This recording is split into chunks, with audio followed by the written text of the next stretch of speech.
اللہ ان کی عمر میں برکت فرمائے. اب دنیا سے چلے گئے, اللہ ان کے درجات بلند فرمائے. فرمایا کہ آج میری نیند اڑ گئی اور وجہ خوشی کو بتلایا کہ میں نے سوتے وقت کو قبر کے عذاب کو مراقبہ کیا, بس اس خیال سے کہ نیند اڑ گئی. تو خدا نے ہم کو صحیح طریقہ کا فرمایا ہے, اس میں ہم لگے, غلط میں نہ لگے. آخرت کی یاد کریں.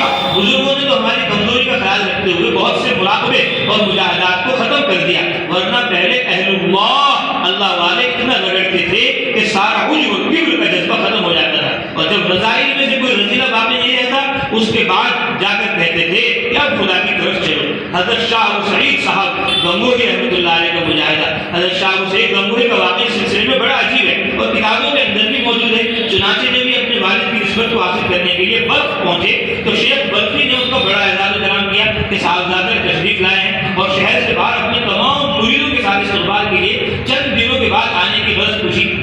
تو انہوں نے کہا کہ میں اللہ کے نام سیکھنے کے لیے آیا ہوں اور اپنے باپ دادا کی وراثت لینے آیا ہوں. یہ سننا تھا کہ چہرہ بدل گیا اور کہا کہ اچھا حمام جھونکو, آگ جلاؤ. حضرت رائے کے یہاں بھی مجاہدہ تھا اور وہ یہ تھا کہ پاخانہ پھینکاؤ, اور یہ نہیں تو اپنا پاخانہ نہ کرو اور باہر اپنا پاخانہ کرو اور باہر پھینکاؤ. اب چونکہ بلخ سردی کا علاقہ تھا اس لیے حمام کی ضرورت زیادہ تھی, تو شیخ بلخی دیکھنا چاہتے تھے کہ ان کے اندر سے پیرزادیت نکلی ہے نہیں. پیرزادیت کا آنا یہ بھی وجود ہے, اس لیے اس زمانے میں اہل اللہ پیرزادوں سے پیرزادیت اور صاحبزادوں سے صاحبزادیت نکالنے کی کوشش کیا کرتے تھے. اب جب حمام جھونکتے رہے تو ایک دن بنکر سے کہا کہ آتے جاتے میں ٹھوکر لگا دینا اور پھر دیکھنا کہ چہرے پر کیا کرے. چنانچہ ٹھوکر لگائی, اس پر وہ خفا ہو گئے اور کہا کہ نہ ہوا کم کو ورنہ بتا دیتا, کم کو نہ ہوا ورنہ تیری خبر لے لیتا, میں غصہ بہت تھا. بس اتنا ہی کہا ہوگا.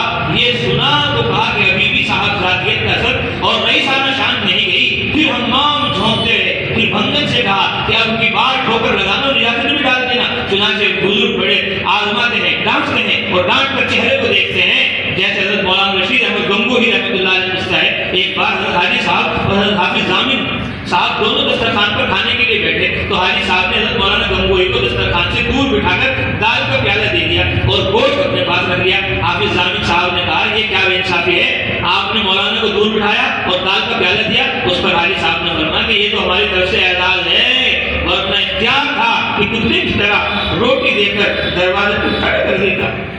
یہ جملہ کہا اور حضرت گنگوہی پر نگاہ بدل کر دیکھا.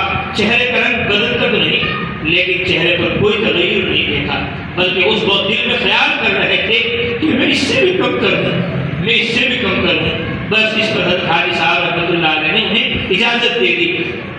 تو اب بھنگر نے ٹھوکر بھی ماری اور غلط بھی ڈالی, لیکن اب کی بار نہیں کہا کہ نہ ہوا گنگو, بلکہ خاموش رہے. البتہ آنکھ نکالی, اب خیر پہنچائی گئی تو کہا کہ اب بھی باقی ہے صاحبزادیت. خبر پہنچائی گئی, کہا